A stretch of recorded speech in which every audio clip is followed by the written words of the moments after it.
Bonjour à tous, voilà première petite vidéo pour faire des mathématiques à la maison, donc j'espère que vous allez tous bien.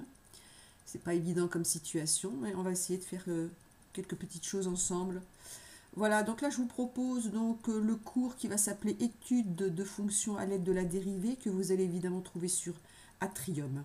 C'est un cours très important puisqu'en fait c'est vraiment le cours le plus important de la terminale. Je vous l'avais déjà dit quand j'avais fait la première partie qui s'appelait Calcul de la dérivée.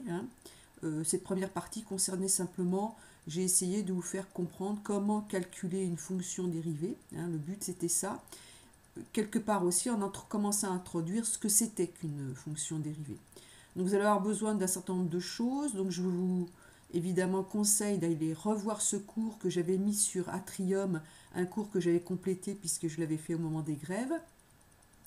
Et là, évidemment, je vais faire un certain nombre de petits rappels par des petites vidéos, puisque vous avez besoin de connaître un certain nombre de choses. Les prérequis sont importants. Vous avez besoin de connaître ce que c'est qu'une tangente, ce que c'est qu'un coefficient directeur, une pente, etc.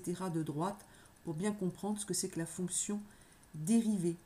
Donc, je vais m'appuyer sur ce cours qui s'affiche, là, évidemment, que vous allez trouver aussi sur Atrium, qui est en fait une petite activité. Une société donc désire construire un magasin. Un architecte propose une devanture représentée ci-dessus. La structure du toit a une forme parabolique.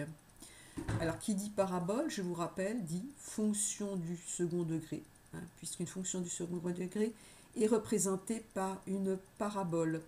Deux possibilités de parabole, soit celle-ci qui est présentée, soit, je vous rappelle, la forme d'une cuvette. Et qu'est-ce qui nous donne la forme de cette parabole, c'est-à-dire en fait son sens de variation?